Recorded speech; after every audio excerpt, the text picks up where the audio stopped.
And we're back with another episode of the PCC Multiverse. It's Gerald Glassford coming right back at you here from the PCC Multiverse, the pop culture cosmos, inside sports, fantasy football, and of course the Lakers fast break. Truly appreciate catching all of our great shows. And if you can, give us that 5-star review wherever you get your podcasts. Plus, if you could like, share, subscribe today to get the latest notifications on when we go live on the air with the latest pop culture cosmos or the PCC Multiverse. But it wouldn't be a PCC Multiverse without the great one himself. He is a legend among men and a guru among pop culture. It is, of course, the great one himself, TJ Johnson. What's up, man? What's going on, Gerald Glassford? Thank you for allowing me another opportunity on the pop culture cosmos. Grateful to be here, sir. As always, I'm grateful to have you here on the show.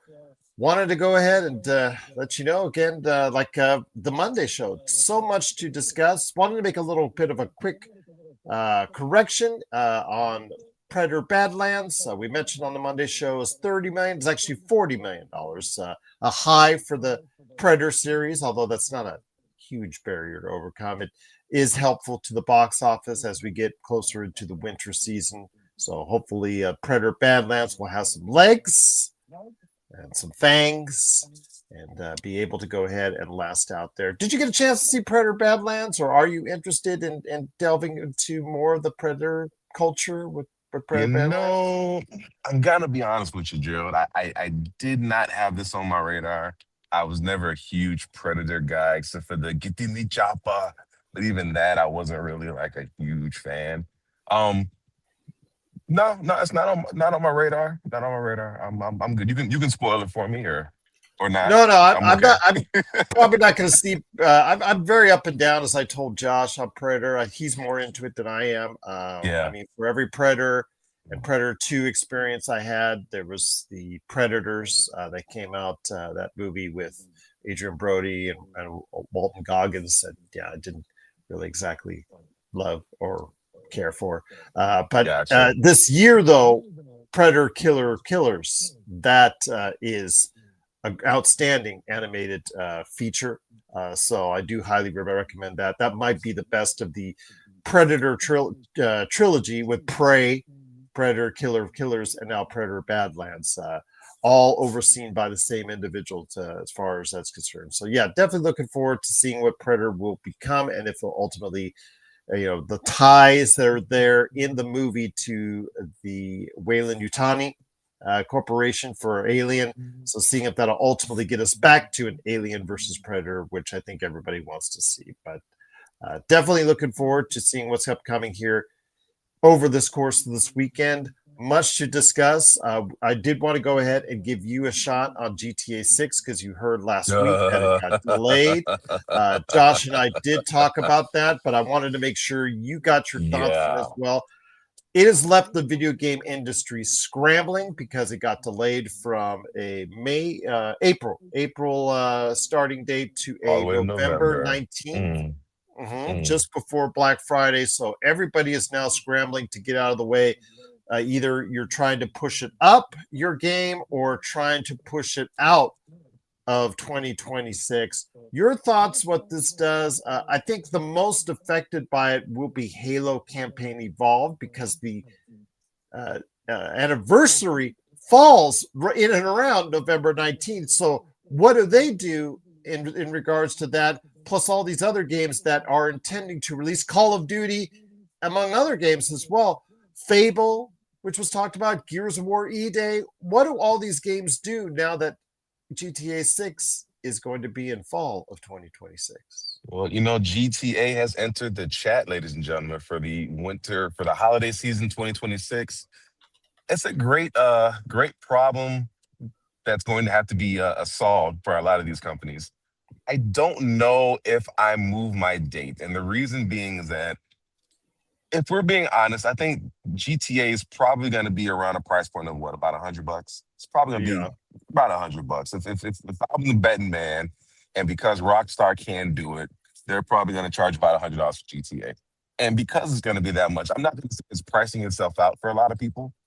However, I do think that some people are going to be looking elsewhere for their entertainment, especially around the holidays. It's not going to go on a Black Friday special. It's not going to go on a deal for Black Friday. So I think, and all in all, you kind of just stay the course. I mean, listen, if you believe in your product and you believe in what you're putting out, then you stay the course and you just say, okay, well, Grand Theft Auto is what Grand Theft Auto is. And to be fair, anything that came out in 2026 is going to have to deal with the Grand Theft Auto effect. So yeah, you're coming out day and day, and that might be a little tough for sure. But you were going to be dealing with Grand Theft Auto 6 regardless. I mean, it wasn't going away. And then with the Grand Theft Auto Online component of it too, it definitely wasn't going to go away by the time that November rolled around anyway. So it kind of just is what it is. I mean, and that's to say that it's going to release in November of 2026. We may not see Grand Theft Auto until 2028 at this rate. I don't know. But to change your release date because they've changed their release date, I think that's I don't think it's necessary. I think that's you just roll with it, and the chips are gonna fall where they're gonna fall one way or the other. I'm not changing my date. Let's put it like that. Now, what I will say is everything that was going to release around the same thing as Grand Theft Auto is now looking at and saying, hey, we got a real opportunity to sell some stuff right now. So I'm sure that they're going to try to move it up, or some people would try to move up, but I wouldn't.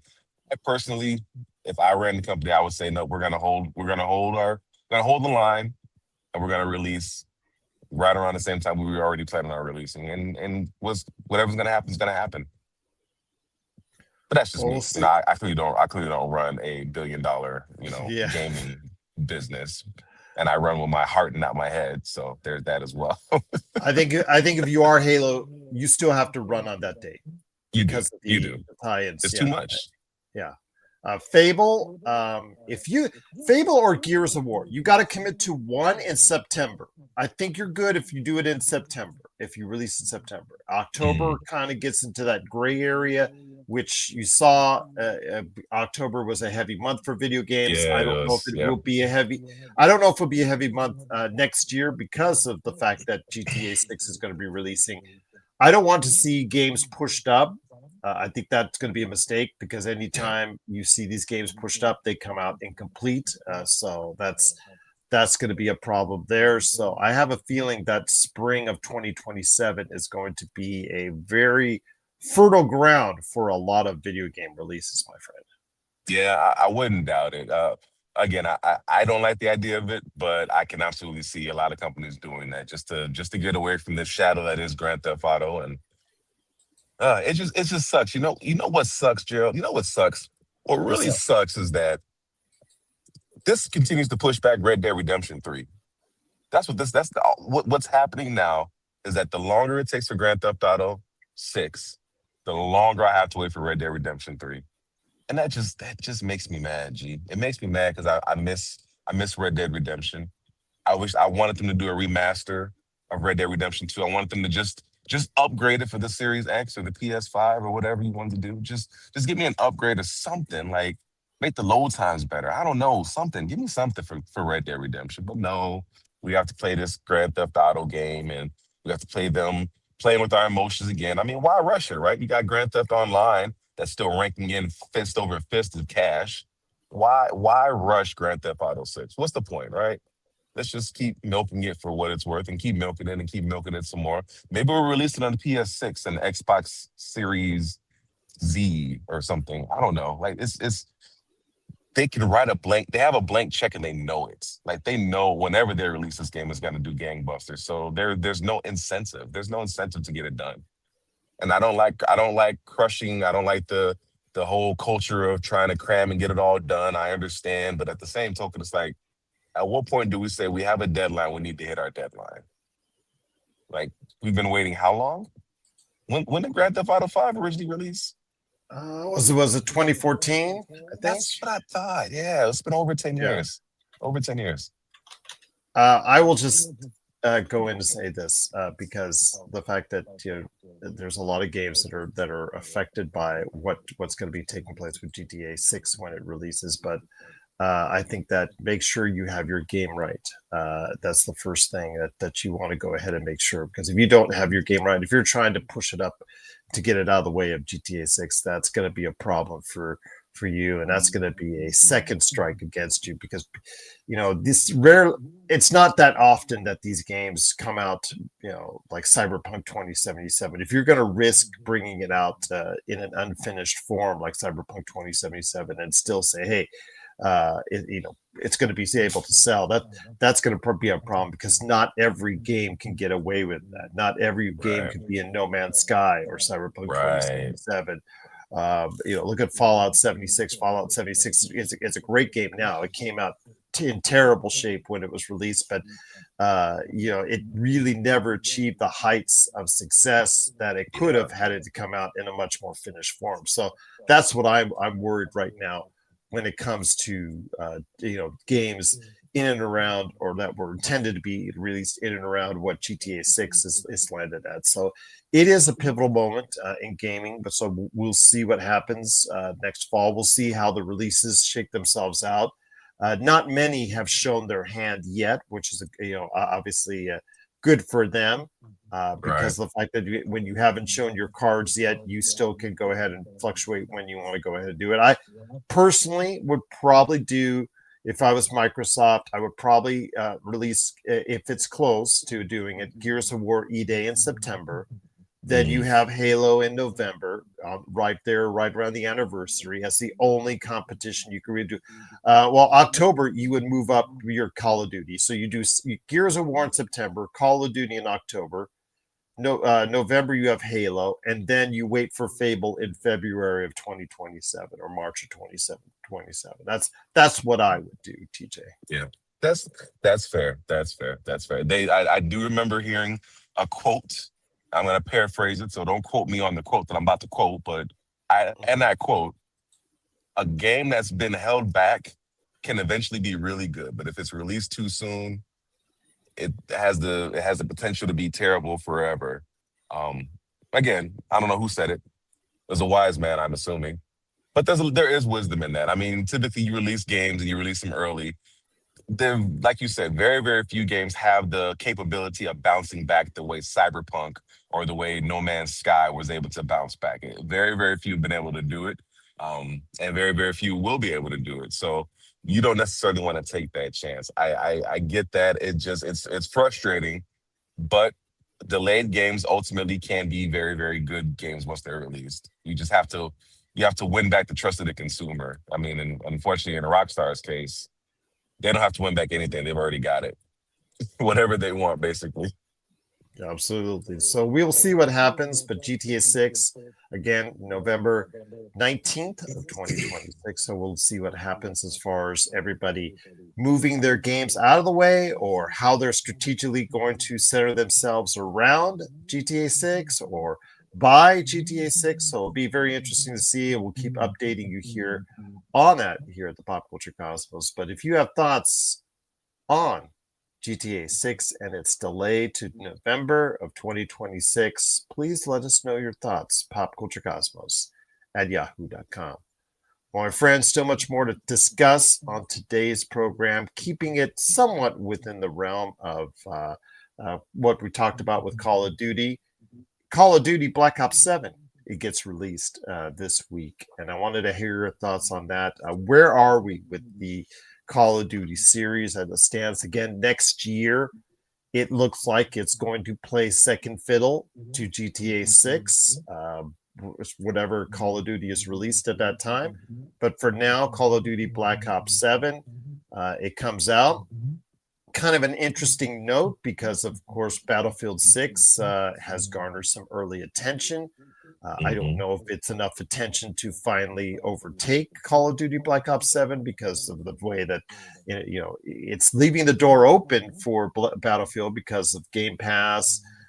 Is it going? Are people just tired of the series, et cetera, et cetera? So, your thoughts on Call of Duty Black Ops 7 and what it can still do to go ahead and be at the forefront of the video game industry.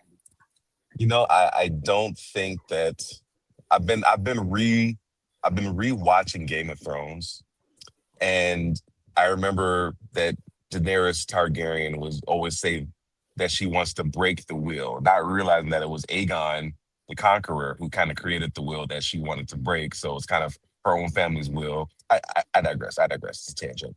Point is, it's too big. Call of Duty is too big at this point. I love the fight that Battlefield 6 has. I love the fact that they're are being aggressive, and I think there's a certain niche for Battlefield's fans. But the juggernaut that is Call of Duty, it's too big. I don't see anything taking away from the fact that people are going to flock to Call of Duty in droves, just to have the opportunity to play it first, and just to have the opportunity of learning all the nuances, learning all the spots, learning all the weapons, and the esports genre really kind of changed Call of Duty forever, um, and competitive multiplayer forever. So you couple that in with how popular Call of Duty already was prior to esports really taking off, and you gotta it's a no brainer. You're not gonna be able to stop that juggernaut. You're not gonna be able to break that wheel. Unfortunately, that wheel's going just to keep on spinning. So with that being said, I think we need to buckle up and get ready for the ride because that's where we are, my man. This is not going anywhere. Well, it'll be interesting again.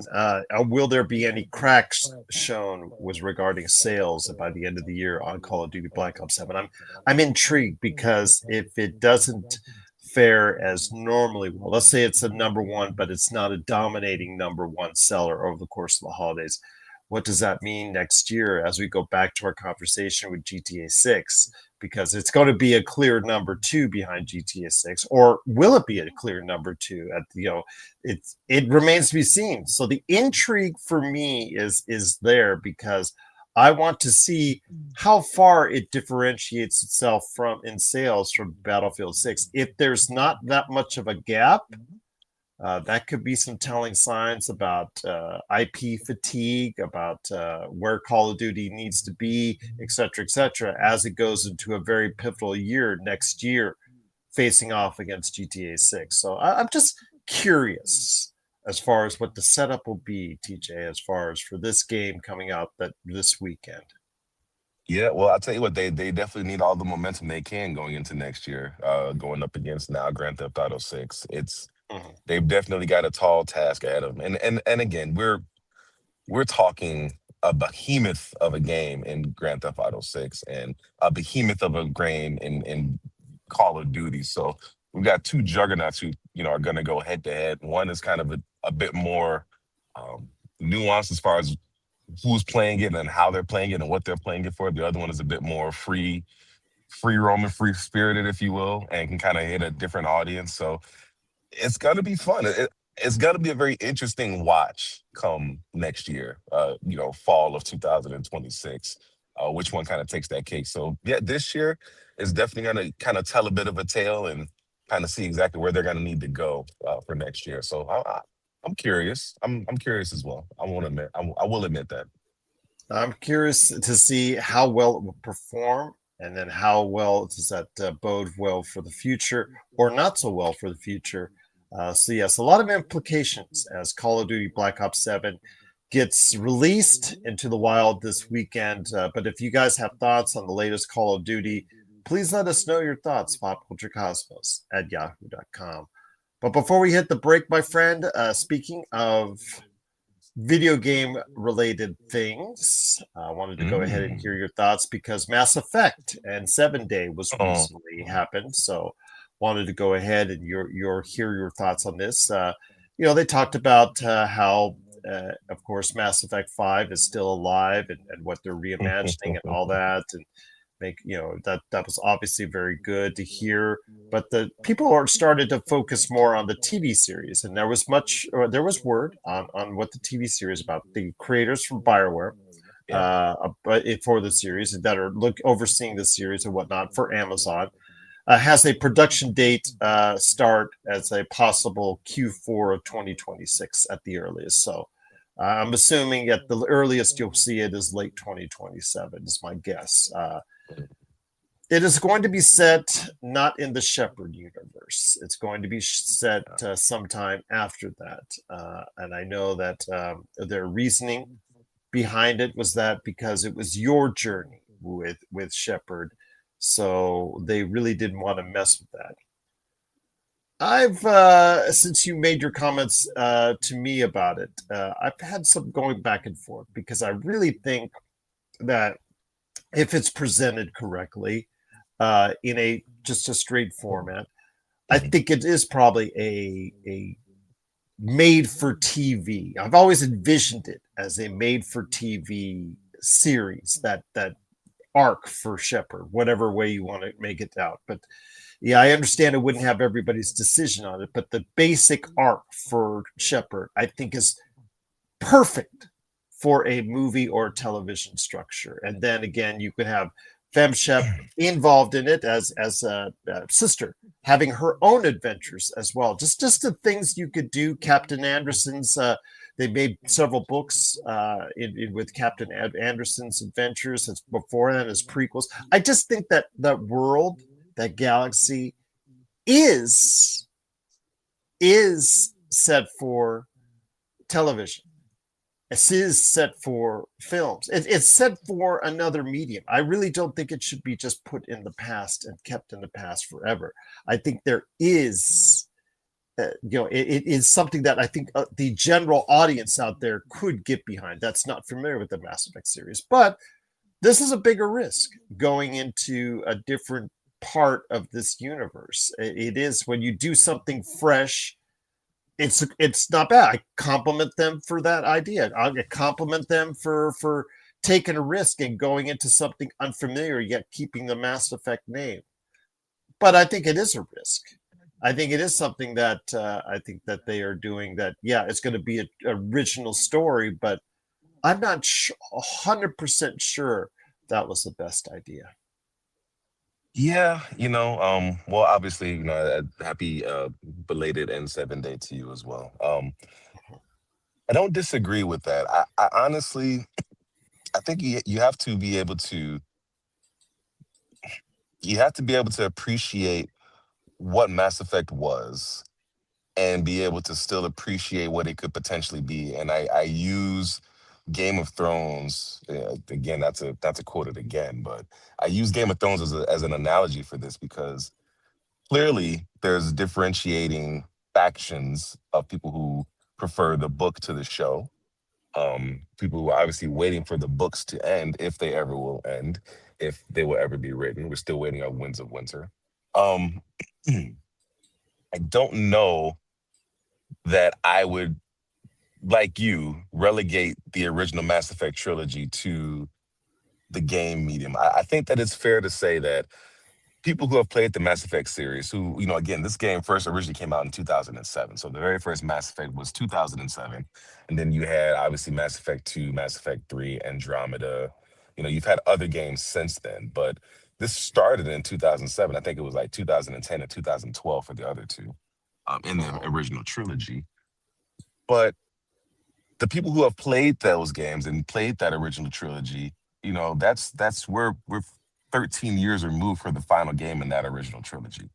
I think it's pretty safe to say that we're okay with the idea of it becoming somebody else's story, or maybe looking at it from a different lens, or looking at a particular canon event for Shepard. Like, my Mass Effect experience is always going to be my Mass Effect experience. Nothing will ever change that. And my Mass Effect experience, unfortunately, for the trilogy, ended in 2012 when the final game was released. So I'm okay with somebody else telling that story. And I say that to say, I agree 100% that the format that is Shepard's story, the way that the Shepard story could have been broken down between different missions, it really does make itself very formidable for television episodic type interaction or interactive or media, excuse me. No different than like The Last of Us or maybe even the Fallout series being adapted for television. I absolutely think that the original Mass Effect trilogy could do very well as an episodic, concept-driven television show, and that I would actually really enjoy seeing it that way. Now, I don't dislike, I don't dislike the idea of a new era, if you will, but we have to keep in mind that again, Mass Effect has not been super successful since the final game of the original trilogy came out in 2012. Granted, yes, we had Andromeda, but it just didn't, right, wrong, or indifferent, it just didn't catch fire the way the first trilogy did. So you're asking people to invest into a TV show based upon a game that hasn't been popular since 2012, or hasn't been as popular since 2012. And now we're not even going to allow you to view the characters that made the game popular in 2012. We're going to ask you to hop on board with a new band of characters that's based in the same universe on a game that hasn't been you know what I mean? Like, there's a lot of asks in this. And I think they'd have done a better job in saying, hey, this is our Shepard story. You know, it doesn't necessarily mean it doesn't take away from your Shepard story. It's still your Shepard, and it always will be your Shepard, but this is our Shepard story. And we want to get you guys engrossed into the world of Mass Effect again, and then look at expanding it out to other characters or other galaxies or other centuries. You know what I mean? Like, it seems like there's a lot of asks being asked of us, and I don't know if there's enough goodwill in Mass Effect fans to warrant that, if that makes sense. I just think it was, and I've talked about this over the years with Josh. I just think it's a tailor-made story, the basic structure of it, not Mhm. counting, not discounting anybody's, side decisions or anything like that. Just the basic. Okay, Shepard, he gets, the power from the Protheans, etc., etc. He comes face to face with Saren.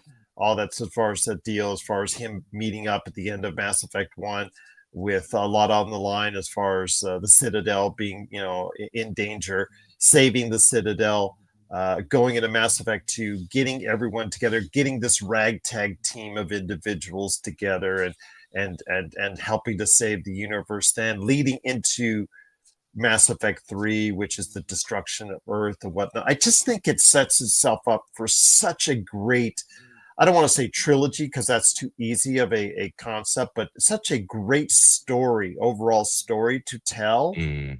Mhm. that Mhm. it lends itself to a larger medium such as television or movies. It just lends itself. The basic structure of the story lends itself.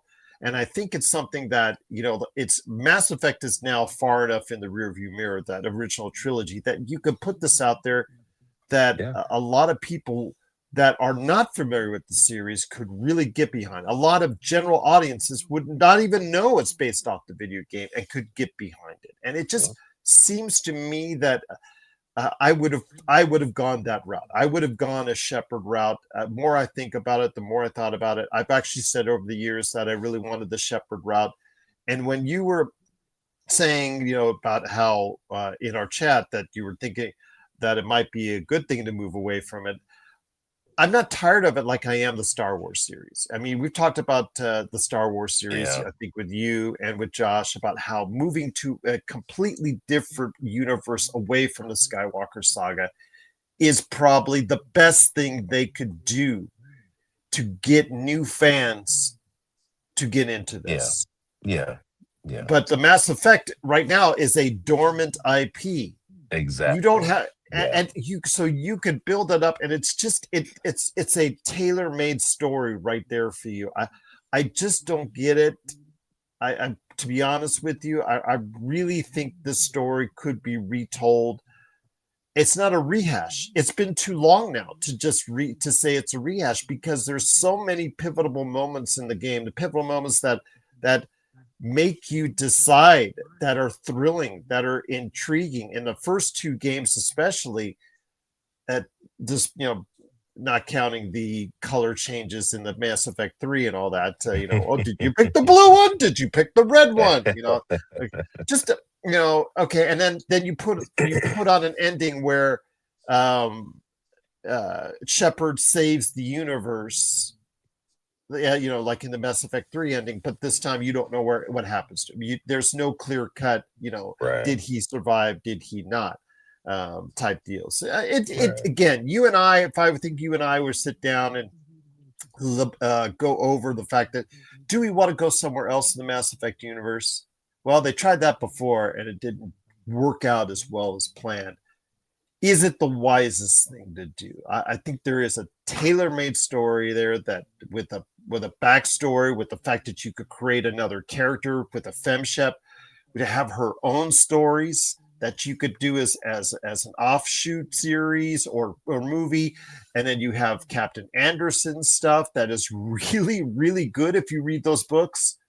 I think it's just all Mhm. there for them, but they chose not to accept it, and that's kind of a concern. I understand that they've had success with Fallout that takes only little bits and pieces of the Fallout universe and then applies their own story to it, and they've been very successful with that. So I can understand why that they're going this route with Mass Effect. Yeah, and you and I have had conversations about it in the past, Chief, and I think back then I was probably still a little bit more beholden to my Mass Effect journey and holding on to this idea of what Mass Effect was. And the truth of the matter is that Mass Effect hasn't been that in, over a decade. So Yeah, there's no harm in saying, okay, well, let's appreciate it for what it was. And while yes, we can look at moving on as far as the games are concerned to introduce a new I think for them, so I think it's twofold. Now, I think they would do better bringing in the original story because the original story is what got us hooked so many years ago. The adventure is what got us hooked so many years ago, and this idea that the way this one person is galvanizing the entire galaxy to save them against a ominous threat. We got to experience that story, and we fell in love with that story. So if we have the opportunity of sharing that experience, that story with people that haven't had the chance to play the games, maybe they have enough interest in the way the games came out or in the way the games played out to go back and look at those games, which then in turn draws them more interest for a new Mass Effect game that could possibly even be based off of that original trilogy or be a spin-off of that something. But this is going to be a way to garner interest in Mass Effect. But you're going to need the people who were originally interested in the game in the first place to really get on board. And for you to be able to do that, I think you're going to have to, for you to be able to piece as many as possible, as well as the original people who played the game from the jump, I think you're going to have to go with that original story that really captivated so many, and would have the opportunity to captivate many again that didn't get a chance to play the game. So as I've had time to chew on it, and I know we have had discussions in the past about it, but I do think looking back at it now that if I had the opportunity to tell the Mass Effect story, I would absolutely use this first trilogy or use the I original just trilogy to tell that story. I just think it sets itself up, man. I just think Yeah, it's right there. It just is yeah. like, It's an alley oop. it's the gift, Yeah, right there. It's just, yeah. It's right there story for hasn't you. been told in 10 years plus 10 plus years. Yeah, It's right there. it's right there, Guy man. guy saves the universe once. Guy saves the universe twice. Guy saves Earth on the third time, and the universe on top of that as well. Exactly. And the, you And know, depending on what uh, color you chose, ultimately paid the ultimate sacrifice for it. yeah, absolutely. Well, although I would just have one, one way generic, like happy medium ending on it, which again, like I said, I would probably leave with Shepard. Just you don't know his status if he paid the ultimate price or not. Yeah, yeah, But I just again a lot of interesting characters already. Just wouldn't you want a few Krogans that we yeah. just I would love a just spin-off with Thane and see how he yeah, got to be where he was. And oh, absolutely. A little more time with Garrus Vakarian. Are you kidding me? yeah. I mean these characters are built for Stuff. the larger medium, my friend, and it just they just sometimes Hollywood just doesn't get it. But again, I'm going to hold out hope that they Fumble. do the Mass Effect justice, but we'll probably not see it until late 2027 is my guess. So that's what they're looking towards now, my friend. But I just thought I'd get everyone up to speed on the Mass Effect TV series, what that's going to look like. But if you have thoughts out there on Mass Effect TV series, do you like the fact that they're going into a new direction? Or would you like the Shepherd timeline? Please let us know your thoughts. Popculturecosmos at yahoo.com. Well, my friend, there's still much more to discuss. We'll talk about Star Trek here in a minute, or what there is of it at this point in time, here in a second. But Wanted to know, ask if you knew what was the largest volume of views on YouTube for a movie trailer this week, and that is wasn't Percy Jackson season two for any type of medium, but Oh, wonder dang if it! It you knew what wasn't. those. I don't, man. I don't. Please enlighten me, Gerald. Well, it was the Lionsgate releasing its first footage of the Michael Jackson biopic with the nephew, actual nephew, I believe, Uh, of Michael Jackson playing the role, Antoine Fuqua. Uh, Many great films to his ledger. Um, Replacement Killers. Watch Replacement Killers. But I will just say this. Training Day is absolutely a great watch as well. But I will say this when it comes to the Michael Jackson biopic, I know that there wasn't much seen or shown. It was just Michael Jackson in the studio, a producer doing most of the talking, and you know only giving you a little sneak peek of what his voice is going to sound like. But 111 million views in its first 24 hours, which is a record for a Lionsgate film as far as the trailers are concerned. So the interest is still there in Michael Jackson. Your thoughts on the Michael Jackson trailer, my friend? hmm. I was hoping you wouldn't ask me about that. Well, I'm going to ask you this time next year when it comes to the Beatles biopic movies. Yeah. Okay. Here we go. Here we go. So, as a absolute diehard Michael Jackson super fan, if you will, Mhm. literally every album I've owned at one point or another. I've even still got a couple vinyls. I've got the Thriller vinyl. I've got the Billie Jean vinyl. Um, they're somewhere in my ancestral home's basement. But my point is, I was not excited about this biopic, just because I feel like nobody's ever going to be able to really do justice to who Michael Jackson is and who he was and who he continues to be as an icon, as a performer, as the measuring stick for a lot of performers even today. And I never liked the idea of somebody being able to try to tell that story, because we've seen it a couple of times, right? We've seen, the American Dream, miniseries that had Jason Weaver starring as Michael Jackson. We've seen other versions of his story told in other ways, and none of it was ever able to really come close. So, in seeing this trailer, a couple things, two things can be true at the same time. One, I don't think you're gonna find someone with the chops, the gravitas to pull off Michael Jackson the way Michael Jackson would pull off Michael Jackson. Mhm. Um, that's number one.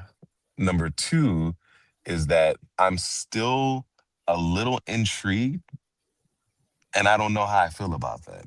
The reason I'm a little bit intrigued is obviously there's a close to homeness in regards to the way this biopic is being done, with his nephew being the one to play him in this biopic, and with it having much more of the blessing of the Michael Jackson estate.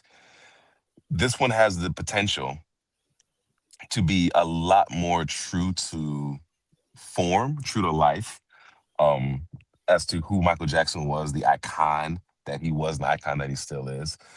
However, there are a lot of things that happened in Michael Jackson's career and in Michael Jackson's life that, some people don't necessarily want to relive. And it's going to be interesting to see how they handle those type of situations, because they say never meet your heroes. And now that we're looking at telling a story about a person who could potentially be people's heroes, you take from that what you will. Um, it's going to be interesting to see how they handle some of the things that were not so wonderful in a lot of fans' eyes in regards to Michael Jackson and maybe some of his exploits, or things that he did or things that he didn't do, things that he was never, charged of, or whatever the case may be. There's a lot of things that these entertainers go Yeah. through, a lot of things that these entertainers do that are not things that resonate with with us as far as the real world, and them thinking that they have certain powers, or them thinking that they have certain abilities to, be more, do more than what everybody else should be able to do, and it doesn't work out that way, right? So what's going to be interesting is to see how they handle those topics, because those topics are very much a part of the legacy of Michael Jackson, good or bad. And because of the how public it all was, and the spectacle of it all, I don't know if you can really ignore it.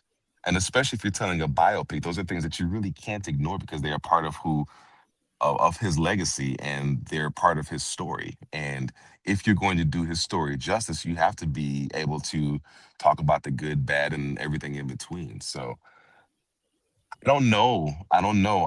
I'm intrigued, but I'm also very hesitant, because I just feel like it was a story that just didn't need to be told anymore.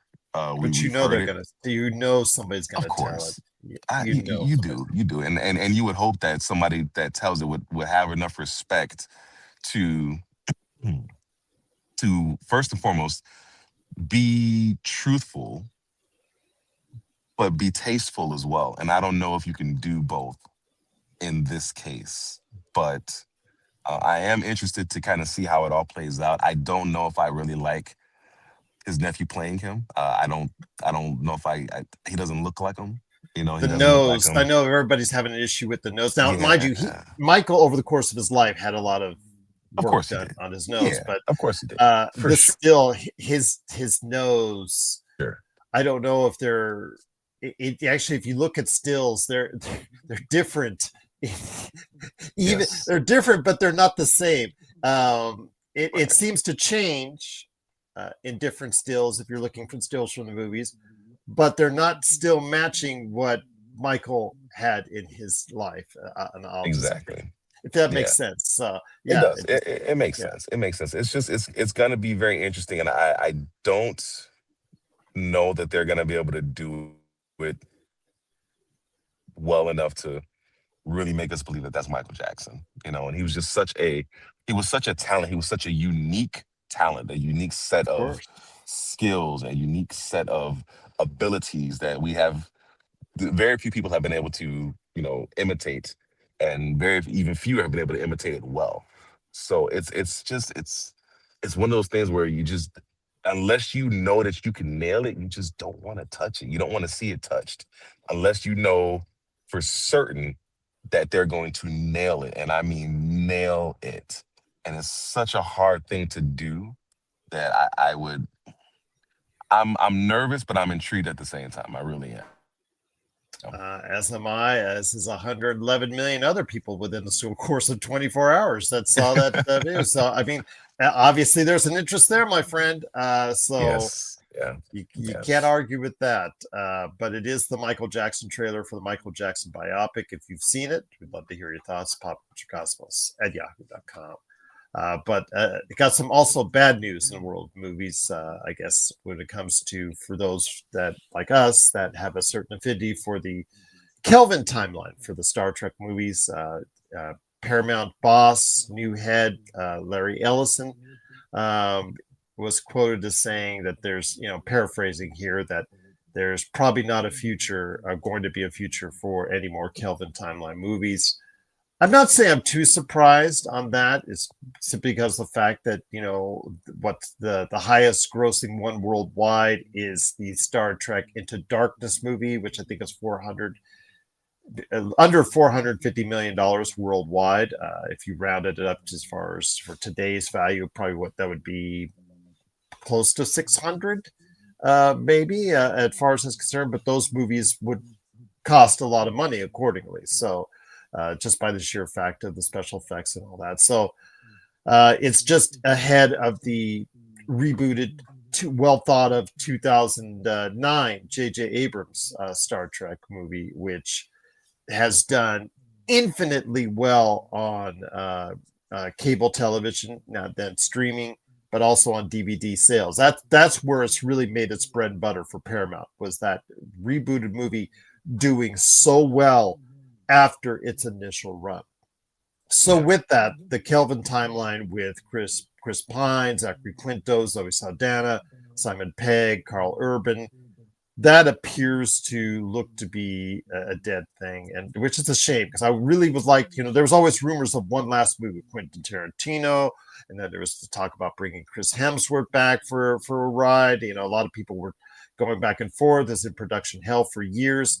I'm not a big fan of Star Trek Beyond. I'm going to be quite Yeah, honest with you. I yeah, am I'm a good fan, not a big fan, but a good fan. And I've argued with my friend filmmaker Rob McCallum on this Star Trek Into Darkness. I I think it's almost as good as the rebooted Star Trek, but not quite. But they're both very enjoyable movies. Those first two movies, I understand the mirroring of Star Trek Wrath of Khan and whatnot, but I enjoyed Star Trek and Star Trek Into Darkness. I will watch Star Trek almost any time of the day because it's just absolutely a great watch, and Into Darkness as well.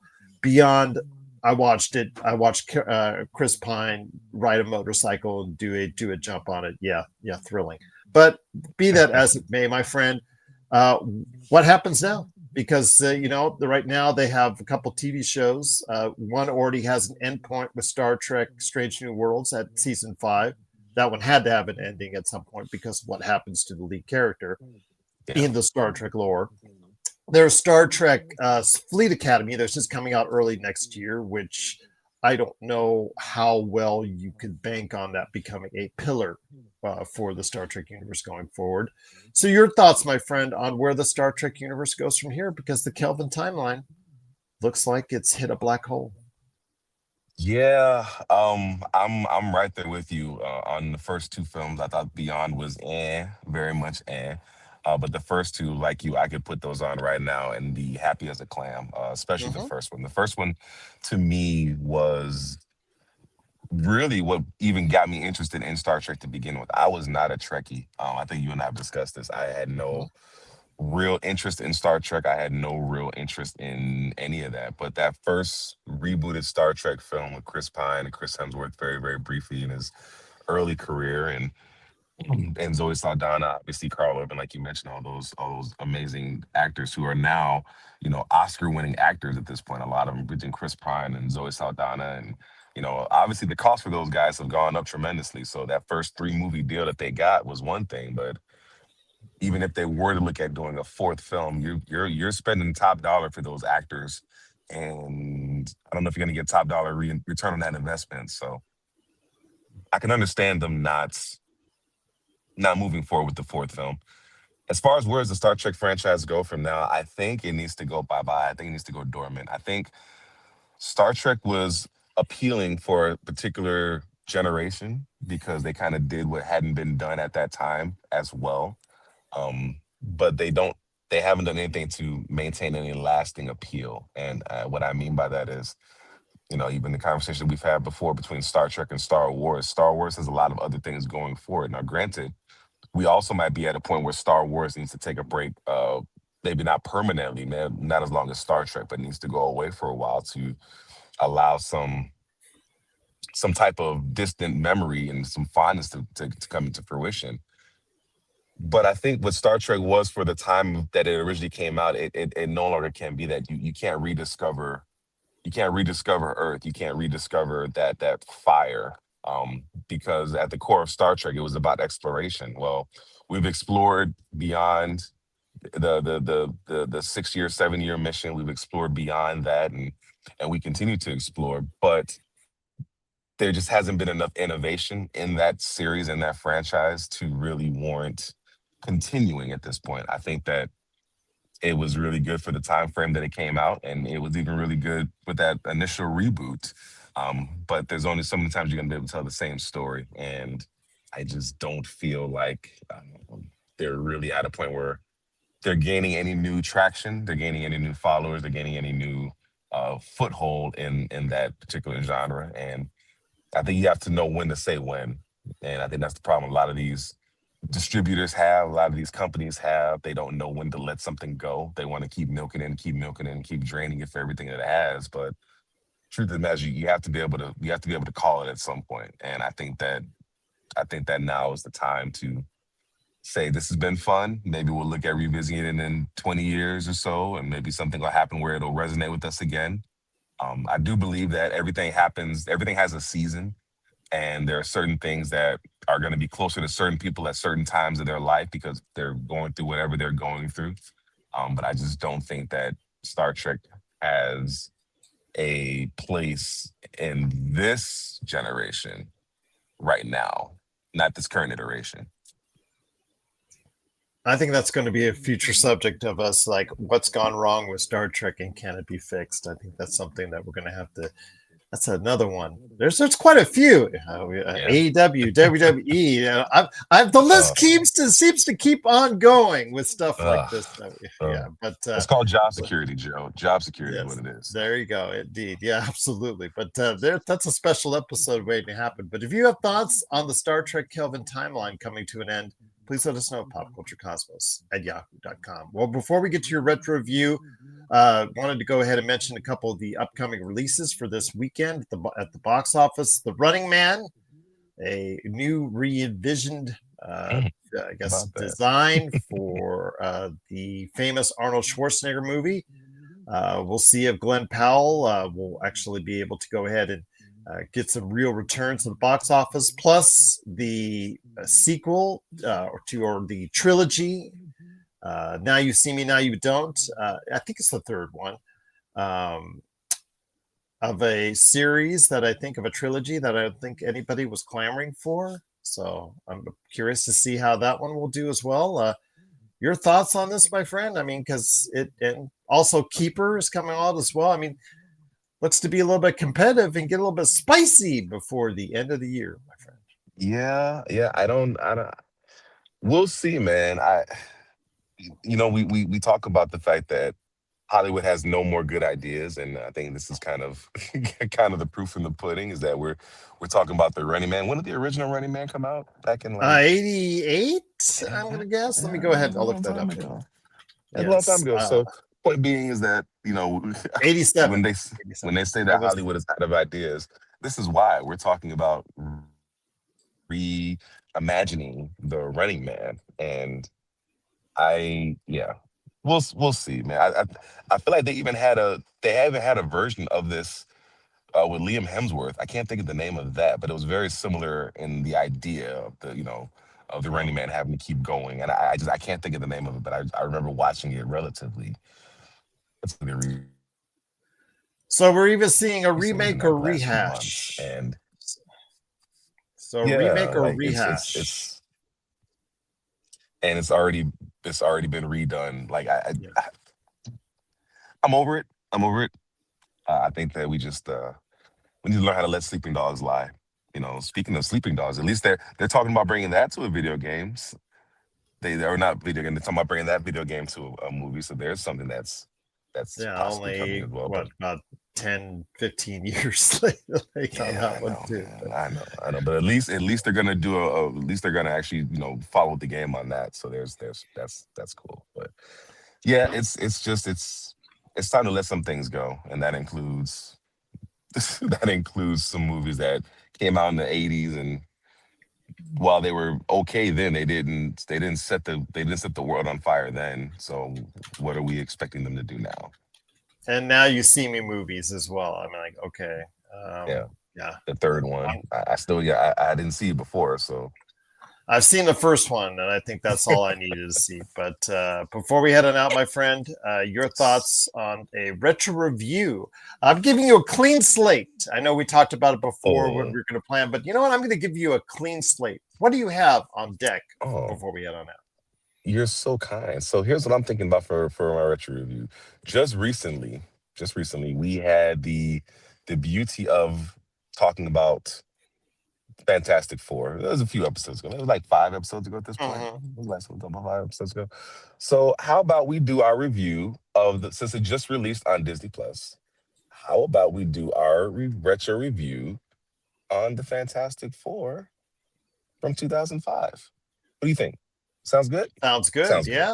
Let's do it. Mhm.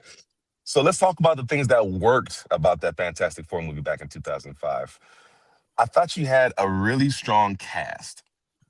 So when I say cast, I'm talking about Chris Evans as Johnny Storm, right? Jessica Alba as Sue Storm, Ian Griffith as Mr. Fantastic Reed Richards, Michael Chiklis as Ben Grimm, they all seem to have pretty decent chemistry. I mean, Johnny was just being Johnny, and it was fun to see. Right, he had this lightness to him, this fun, this brevity to him, and it was a good time.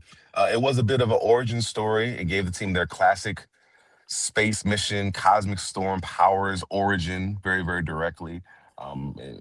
It was pretty close to the source material, and it had a lot of fun beats. I mean, there are some moments of a lot of charm, a lot of action early on that give us the very comic book feel.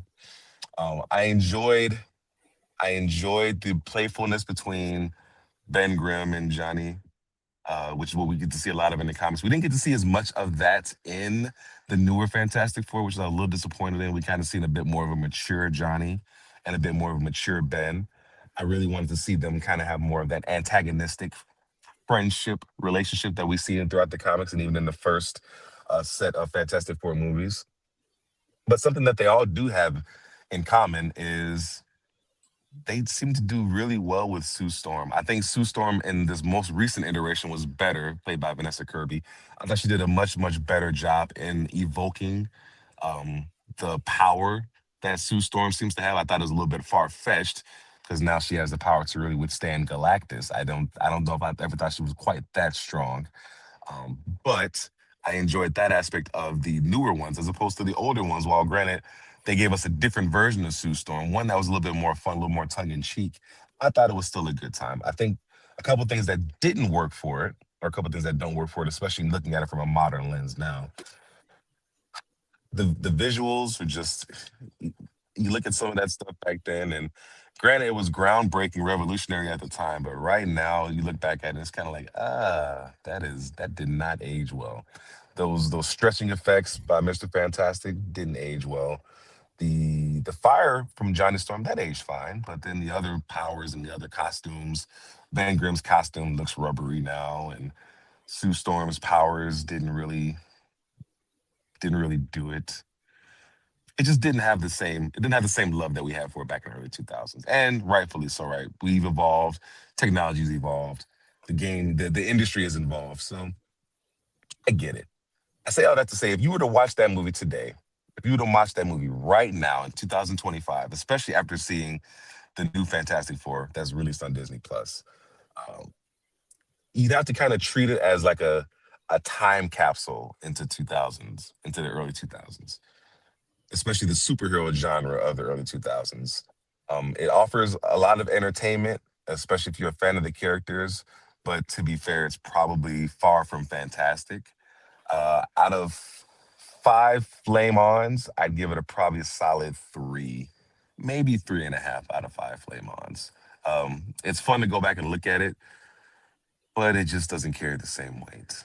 Galactus probably should have ate that universe too. Should have ate that universe. I'll finish it up with this, my friend. When it comes to that era of time, I think it's both those films, that and Rise of the Silver Surfer, both are indicative of the films mostly made during that time. Yes. And probably the best way to say it is bubblegum. They seem very bubblegum in their style, in the way that they're manufactured and produced. And they have, like you said, they have not aged well. But again, what I thought was okay entertainment at the time is a harder watch in 2025, and I'll leave it at Yeah. that. Yeah. But what do you have on slate for next for a retro review, my friend? I think in honor of N7 Day, I think we need to do a retro review on Mass Effect. But I think this needs to be a joint review, Gerald.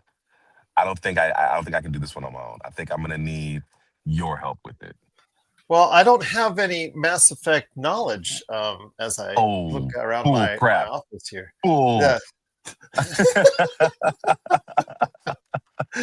Mass Effect poster, Mass Effect standee, and I'll just leave it at Yeah. that. Mass Effect library I'm looking at, and I'll leave it at that. Yeah. Absolutely. So for TJ Johnson, this is Gerald Glassford. It's another beautiful day in paradise right here in the PCC Multiverse. We thank you for listening. And here's hoping you have yourself a great day.